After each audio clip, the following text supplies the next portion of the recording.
Ladies and gentlemen, welcome to the Rethinking Youth Ministry podcast. Sorry guys, we are talking about sports this week, and sometimes I get a little carried away, but welcome to the podcast where each week we are hoping to raise the bar for youth ministry by asking some questions, interviewing thinkers, having some real honest conversations about what it looks like to lead the next generation, and we're okay with having a little bit of fun while we do that. So I am Brett, and joining me this week is Ashley Bohinc! Hey friends! Stuart Hall! What's up? And handsome Dan Scott making his inaugural appearance. Thank you, Brad. How's it going? It's going all right, man. Good. Kind of in my wheelhouse right now. Yeah. So Dan, this is your first time on the podcast. It is. So tell us a little bit about yourself. Yeah. I am on staff here with Orange in the elementary world. I'm the curriculum director for our kids and preteen curriculums, which is super fun. Heck yeah. Yeah. And I am a parent. An expert parent. Well, I mean... The best ever. Have you seen his post? It is always questionable. But my wife and I, we live here in Georgia, and we have 4 kids. Yes. Awesome.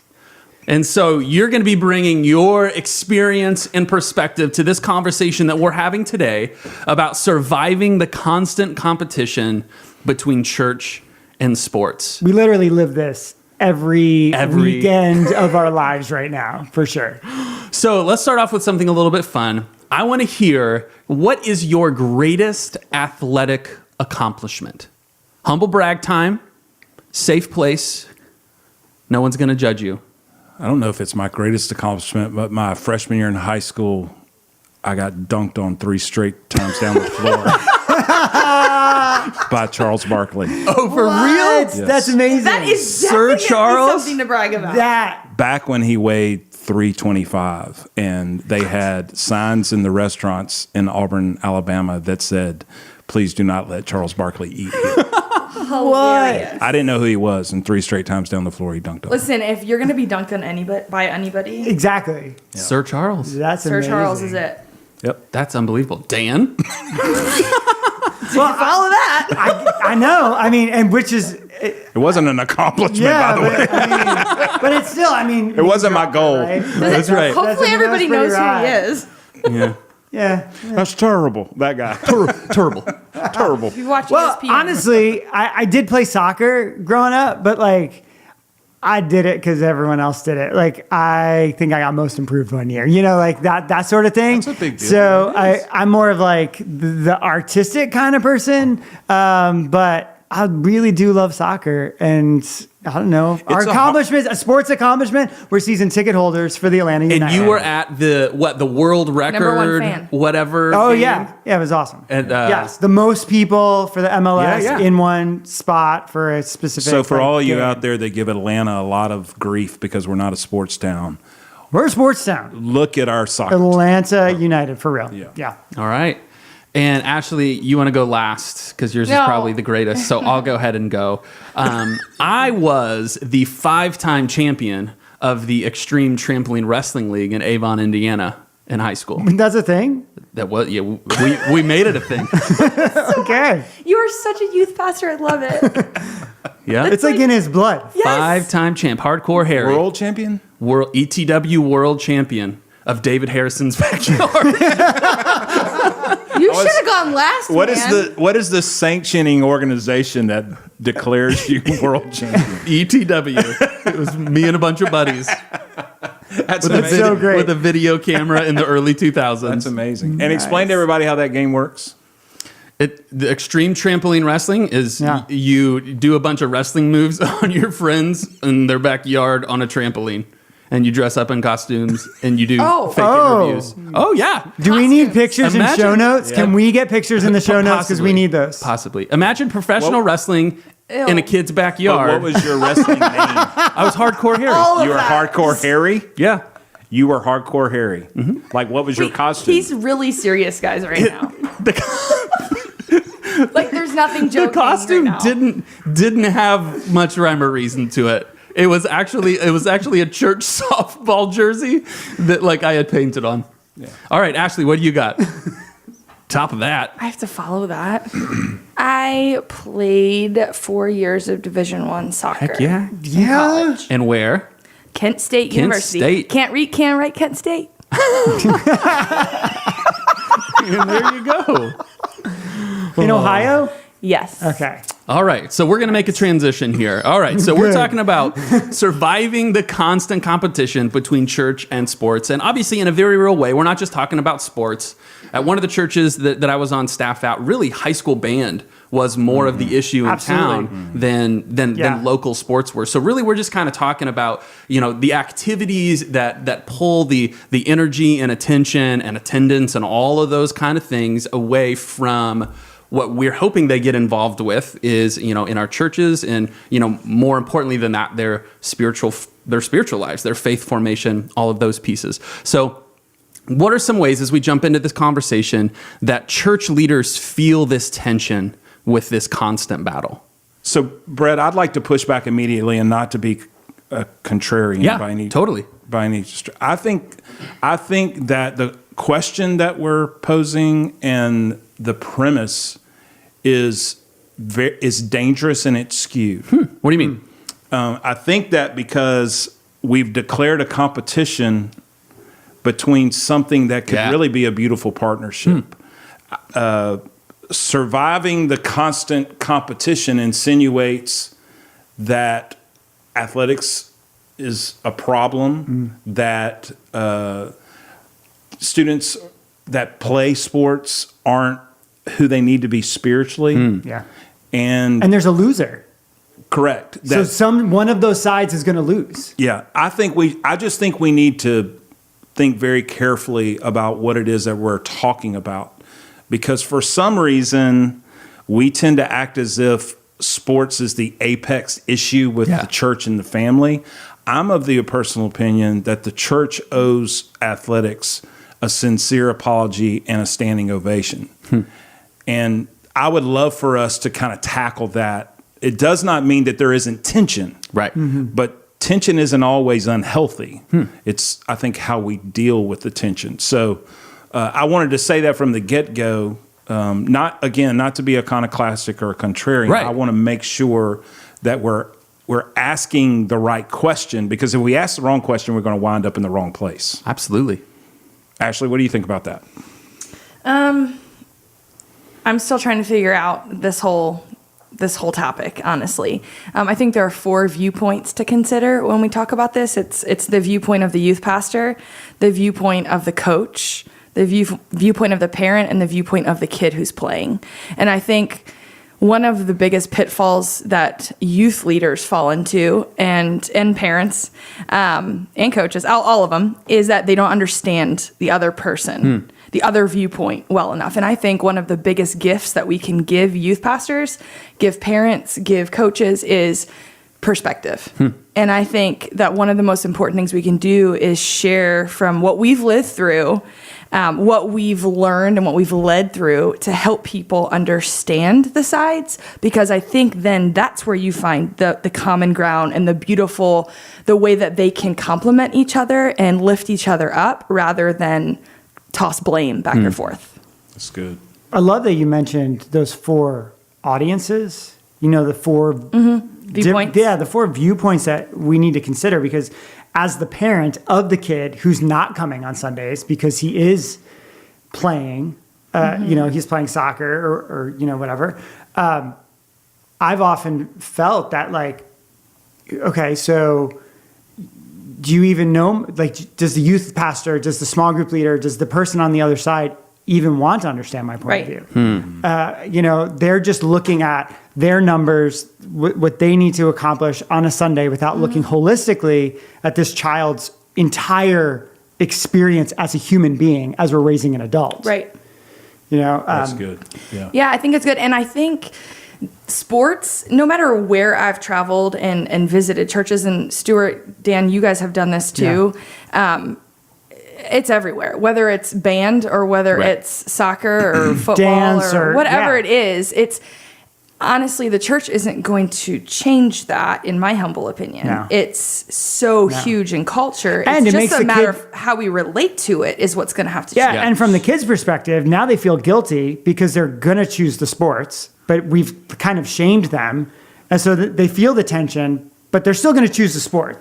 Right. Yeah. And the once a month that they might show up, they don't have a game, they actually do show up, and we and make you're like, where are you? Yeah, where we have make you them been? feel bad, and it's like, what? Like, and then the next month they're like, well, I don't really want to go back. They're just going to make me feel bad that I wasn't there the previous few weeks. If we follow the original premise and the question to its logical end, the implication would be that all of our Christian student athletes who are a part of high school and club sports extract themselves from those teams so that because like Dan, I have a daughter who's still in high school, plays club soccer and high school soccer.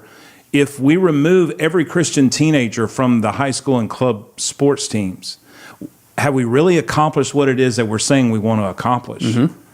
That's really where I think we lose perspective, because there is an unspoken implication when we are banging the drum of competition, and that is you should be at our deal because we have, and rightfully so. I mean, student pastors and churches are expending tons of resources, time, energy, blood, sweat, and tears to program. But I'm of the opinion that the reason why you're programming is to enable and influence students to go and influence their peers. And the greatest mission field we have in many respects in our own country are sports teams, athletics, and the high school campus. Jesus said to go in Judea, Samaria, and to the outer reaches of the world. Heads up, everybody. We're the outer reaches. Yeah. We're not Jerusalem. We're the outer reaches. And that means that we have a culture. Part of the reason why this is an issue is that we're in a culture that, as you guys have very well stated, it has amplified and elevated sports probably to an ungodly place. But it's such an incredible place for our kids to not only learn invaluable life skills, and this is going to cause some friction, that the church isn't positioned to teach. But it also, and I think this is the better part, it serves as a great place for our student athletes to be an influence. I think something that's so important is to understand the viewpoint from which each of us are talking. So like right now, I can hear laced in everything that you're saying is you've been a youth pastor, you are a father, you've been a coach, and you were a player. Right? So you're able to put very much past tense. Sorry. I didn't know how to frame that. I appreciated your delicacy there. Your gentle to my fragileness. So I just think what's interesting is you can put yourself in all of those positions from your experience. Mm-hmm. And I know a lot of youth pastors can't. Exactly. Which is why I think it's important to understand that if you know the perspective from which each of us are talking, you can understand it's not swayed one side, if that makes sense. Yes. So for me personally, I can talk from the athlete who's lived the life and the dream that every parent has for their teenage kid to play college soccer on a scholarship. Like I can talk from that perspective. Yeah. I can talk from the perspective of a coach, whether it's a middle school travel club team or whether it's the varsity soccer team at a high school. And I can talk from the perspective of a youth pastor. I am not currently a parent. I've worked with parents, and my dad and I have had amazing conversations post-college career about what he was going through, and kind of like really healthy conversations after that I can share. And Dan, why don't you give us some of yours, and then Brett? Yeah, I mean, right now I'm a parent of a ninth grader who has been playing club soccer for the last 4 years. So this has just been a part of our normal phase of life for a while. I was a children's pastor, which some would say, well, kids don't really have to deal with this, but they do. The level at which kids are competing, whether it be sports or dance or cheer or gymnastics, the weekend is where that happens. So it doesn't matter whether they're 10 years old or, 17 years old. The weekends, we feel that. As a parent. Can I interject something right there? I think this is important for youth pastors to understand too. Coaches are not playing on the weekends because they're anti-church. Yes. Many times Absolutely. it's economic, it's time related, and that's when the field is free. It's something as simple as the field's available. Yeah. So it's not. I think there's this, Or they have a job right during the week. yes, I think there's this idea that coaches in America are against the church. Nothing could be further from the truth. Sorry. Continue. Or alongside that, as a parent, sometimes I feel like the youth leader doesn't realize how much we wrestle with it. That this seems like, oh, you're just choosing your kid over the church. And no, like when that schedule comes out, the first thing I do is look at all the Sundays and how that impacts our lives. I don't serve at my local church. It impacts me, my ability to serve the local church because my son plays in travel sports. Because you would be inconsistent as a leader. Absolutely. Right. So why should I would, because I believe in the consistency of the leader. So absolutely. Right. It doesn't just impact him and his relationship with the church. It impacts my wife and I's relationship with the church. Yeah. And that is often not talked about from that parent's perspective, which I was glad that Ashley brought that up. Yeah. Brett, what about you?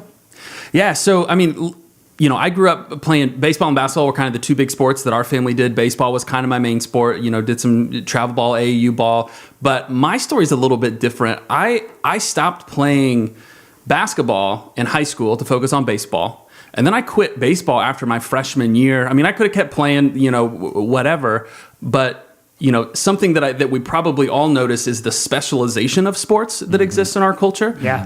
Back, 30, 50 years ago, it was very strange for a sport to exist outside of its 3 or 4 month season. And now it's hey, you play baseball all year long. Absolutely. And I wasn't willing to commit to that. The amount of time it took away from my friends, literally, from church, from youth ministry, the trips I didn't get to go on, different things like that. That was a big thing for me that kind of caused me to step away from that. So from having that sort of experience, and also from being, the one in ministry that is struggling and wrestling with, oh my gosh, I want all of these things for my kids. I want them to be everything that God created them to be. And we create all of these, strategies and programs and events to help move them to that place. And people aren't showing up. Some of my pushback, Stuart, with what you were saying is, what an awesome opportunity for them to influence and to lead their peers in those situations.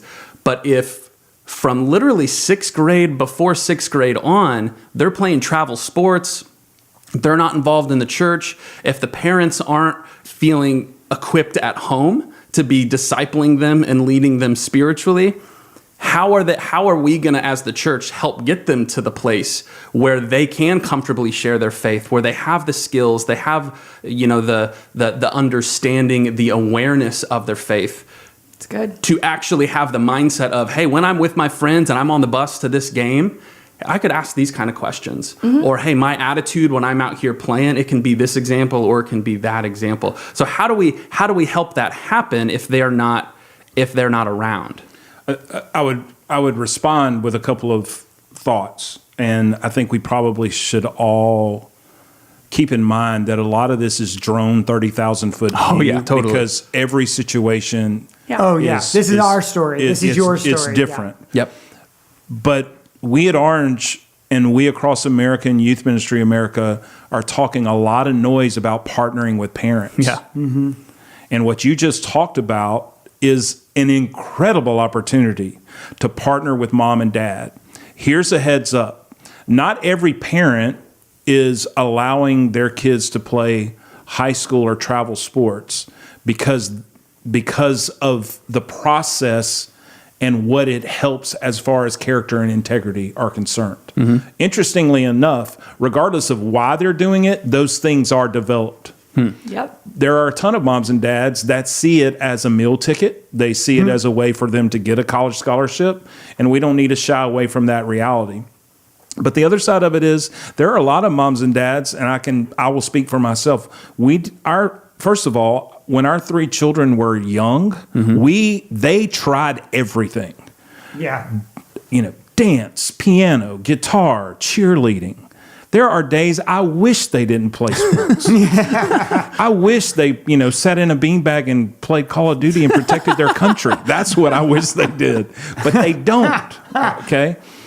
But what I also know, I think it was Benjamin Martin in The Patriot. He has this line where he said, I'm a parent. I don't have the luxury of principles.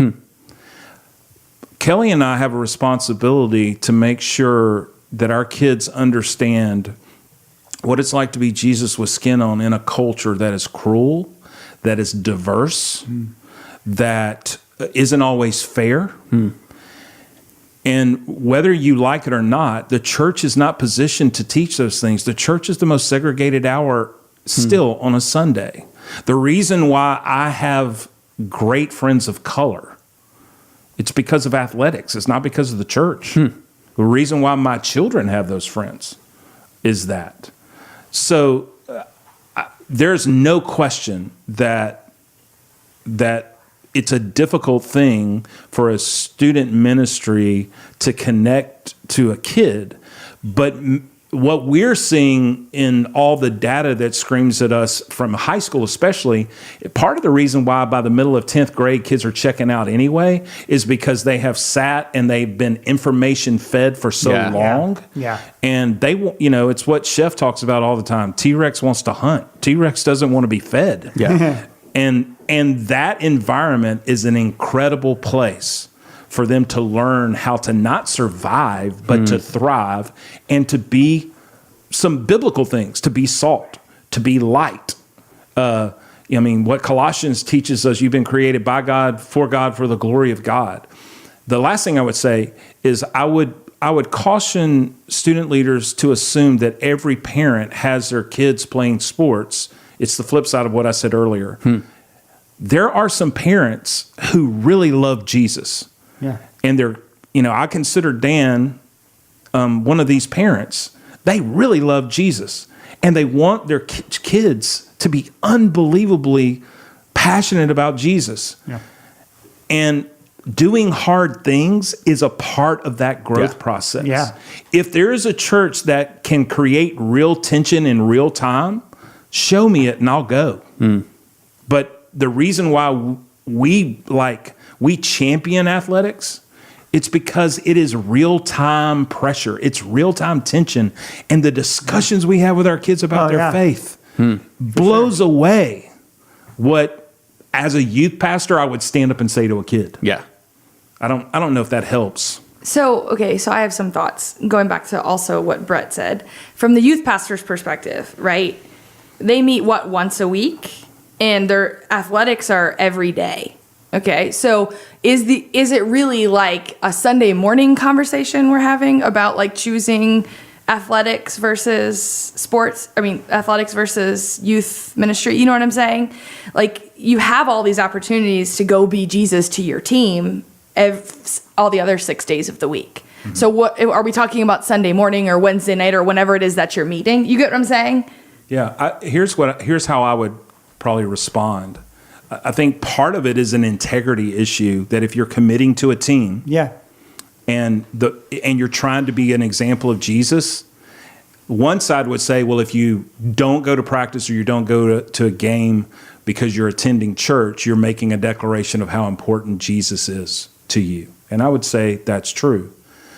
But there's another side of it too, and that is I care about you, but I don't care about you today. I'm gonna bug out on my team. I'm gonna quit on my team. I'm not gonna be the leader that I am on our team. I'm gonna create a gap on our team. And that sends a message not only to those kids, it sends a message to the coach, it sends a message to the other parents that Kelly and I are trying to influence. Because there's a ton of investment in small group. Yeah, what about the flip side of the small group? They've, for a lot of the churches that have the small group kind of a model where, hey, we've, I've got this, let's say we're talking about a junior guy. I've had this group that I've walked with for the past, 5 years. We've been building these relationships. How do you manage that tension of, I would say those same things. Like, yeah, that group is trying to build a camaraderie and relationships, and they're trying to do life together. And as a parent, I want my kids to understand, hey, this is what it's like to come together in a faith community and to have conversations and wrestle with how we understand what God is calling us to, and those kind of things, to have those conversations. And if that's inconsistent, but those conversations don't have to happen on Sunday. Like at least by high school, your small groups should be a daily text message, a conversation. I think part of why, our son hasn't felt so drawn to his high school, the high school ministry. I don't think his small group leader has hardly reached out this year. Mm-hmm. Like, how are you? How's soccer going? Not, where are you? Why aren't you coming today? The conversation needs to be different. And the small group leader should be shepherding the kid through whatever the kid is experiencing in their life. So whether they are there physically on Sunday or not, that small group leader should be figuring out ways to shepherd that child. Yeah, and I would also caution us, don't make the assumption too that when we're talking about this, again, it's all relative to the kid. Our daughter doesn't miss every Sunday. Right?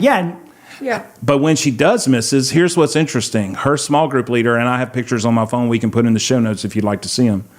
Her small group leader one day showed up in Greenville, South Carolina on a Sunday to watch our daughter play. That's so great. Her small group leader, one year that our daughter was on homecoming court, I asked Cameron, who is that woman taking pictures of us that I couldn't see? I'm on the field escorting her, and I'm like, who is that? She's like, Sam. That's my small group leader. Because Sam understood and understands that by the middle of the 10th grade year, the turf changes, and it's no longer about come to our deal. I'm going to do whatever I have to do to make sure that I'm involved in your world. And I think part of the tension is that we have kind of programmed everybody to think that unless they show up, I can't have influence in their life. We have a super narrow view of what faith community can look like. And that's where we operate from. We feel like we have this paradigm that everything happens at this one building, but the world has decentralized. And the church hasn't figured out how to do that yet. Right. All right. I love that idea, Dan, but I can't help but think about the youth pastors that are sitting out there that even if they don't subscribe to where the church still is and that they haven't decentralized, they're a part of an organization that is. And so they're kind of stuck in this organization where they're getting graded and they're getting judged by who's showing up to this, who's not showing up to this, what are the numbers for this, why hasn't this person been here for so long? And then you've got these great leaders that are obviously, great leaders are going to find places to lead. So some of your greatest leaders are only showing up once a month because they're committed to all these other things that they're leading, and you want to give them opportunities within the church to lead, and then you're getting pushback from other parents and church leaders that are saying, what in the world is this kid doing on the stage? It's the first time he's been here all month. My kid's here every single week, and he doesn't get any sort of opportunities like this. So they're feeling those tensions. And if we're honest, I'll even own some of this. Sometimes there's an ego piece to this that we feel like as the church, what we can do for teenagers is more important than what anyone else can do for teenagers. And I think that's twisted. I think that where that comes from is the idea that we wholeheartedly believe that the most important thing in a student's life is their faith formation. It's their relationship with Jesus. Absolutely. And we marry that too legalistically with programming or with church, which absolutely is there's a piece of that, and that can absolutely be a huge part of that. But this is where orange comes in, right? Because yellow needs to be the best yellow possible, but they need to resource the red to be the best red possible. Yeah. Because if I knew how I could leverage what's happening on Sunday as a parent in the life of my kid, that'd be great, because I'm raising an adult. I'm not raising a teenager. Yeah. And it is the hardest thing I will ever do. It's like trying to fold a fitted sheet. Yeah, absolutely. It is the most impossible Does thing. that mean my wife's a better parent than I am? Because she's way better at that than me. And I know what Liam's been playing soccer since second grade. Like he found that thing. He had the soccer ball in his feet and it was just the thing, right? Yeah. And so I'm going to nurture that thing, not because of a scholarship, but because it is what he loves and it is what he enjoys and it is where he finds life. Now, if the church did that, he would choose the church. Yeah. But church isn't doing that. Yeah. Guys, I'm so grateful that we get to have this conversation around the circle and that we have something like this podcast where you all can listen in. Clearly, we're all pretty passionate about this. A little bit. From our own experiences. And so we want to make sure that you guys subscribe to the podcast so you guys don't miss this next week as we jump back in and we keep this train rolling. All right, we'll see you guys next week. Toot toot. Stuart Hall, folks.